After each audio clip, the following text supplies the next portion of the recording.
నేను ఇది మాత్రం చాలా బలంగా చెప్పగలుగుతున్నాను.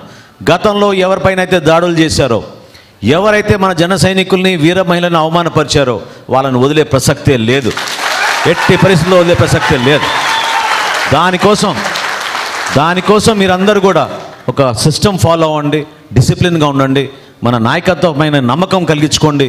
ఎట్టి పరిస్థితుల్లో కూడా మీకు ఆ భరోసా ఇచ్చే విధంగా పార్టీని నమ్ముకున్న వాళ్ళని ఎవరిని కూడా అధైర్యపడకుండా చూసుకునే బాధ్యత మన పార్టీ అధ్యక్షులు పవన్ కళ్యాణ్ గారు స్వయంగా ఆయన నిలబడతారు మీకోసం. ఏనాడు కూడా పొరపాటు ఉండదు. గుర్తు తెచ్చుకోండి, మీరు కొట్టే సాయి అనే వ్యక్తి మన జనసేన పార్టీ జన సైనికుడు. ఆ రోజు శ్రీకాళహస్తిలో ఒక సర్కిల్ ఇన్స్పెక్టర్ ఆయన్ని చంప మీద కొడితే పవన్ కళ్యాణ్ గారు స్వయంగా ఇక్కడి నుంచి ప్లేన్ వేసుకుని వెళ్ళి కొట్టే సాయిని పరామర్శించారు.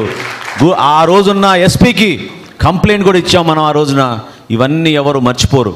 కాబట్టి మీరు కూడా ఆ విధంగానే, నేను ఇందాక చెప్పాను మీతోటి, ఎవరైనా మనని అవమానపరిస్తే, గాయపరిస్తే దాన్ని ఒక ఛాలెంజ్గా మీరు తీసుకోండి. మీ పనితీరులో మీరు చూపించండి. మనకన్నా బాగా ఎవరు పనిచేస్తారు చెప్పండి? జనసేన పార్టీ నాయకుల కన్నా, కార్యకర్తల కన్నా, మన జన సైనికుల కన్నా, వీర మహిళల కన్నా. నిలబడదాం, ప్రజల కోసం నిలబడదాం, ధైర్యంగా నిలబడదాం, నిజాయితీగా నిలబడదాం. ఖచ్చితంగా రాష్ట్రానికి ఒక మంచి పేరు, మంచి ప్రభుత్వం తీసుకొచ్చే విధంగా మీరందరూ కూడా కుటుంబ సభ్యులుగా కలిసి పనిచేద్దామని నేను మనస్ఫూర్తిగా మిమ్మల్ని కొనియాడుతూ. కుర్చీలో కూర్చున్నారు, మళ్ళీ గులకరాయి డ్రామా ఆడి మళ్ళీ సీఎం కుర్చీలో కూర్చోవడానికి కూడా సిద్ధపడ్డ వ్యక్తులు వాళ్ళు. సొంత బాబాయిని చంపి తిరిగి ఆ రక్తాన్ని చంద్రబాబు నాయుడు గారికి రాయాలని చూసిన వ్యక్తులు వాళ్ళు. అలాంటి వాళ్ళు ఈరోజు 164 ఇంచుమించుగా మనకు మ్యాండేట్ ఇస్తే దాన్ని కూడా ఏదో రకంగా డిస్ట్రాయ్ చేయడానికి, గవర్నమెంట్ మీద బురద చల్లడానికి వాళ్ళు చేసే ప్రయత్నాలు చేస్తున్నారు. మీకు బాధ ఉండడంలో తప్పు లేదు. బాధ ఉంది కాబట్టి మేము ఏదో ఒక స్టెప్ వేస్తున్నాం అన్నది కూడా తప్పు. ఈరోజు చట్టాన్ని ఎవరు కూడా చేతుల్లోకి తీసుకోవాల్సిన అవసరం లేదు. చట్టం తన పని తను చేసుకుపోతుంది. దయచేసి ప్రతి ఒక్కరు కూడా సంయమనం పాటించండి. బోత్ పార్టీస్, నేనేం చెప్తున్నానంటే బోత్ పార్టీస్ మన తాలూకా రాజకీయంగా మన ఉనికి కాపాడుకోవడానికో లేకపోతే బురద జల్లే కార్యక్రమానికో కామన్ పీపుల్ని ఇబ్బందులు పెట్టే పరిస్థితి తెచ్చుకోకూడదు.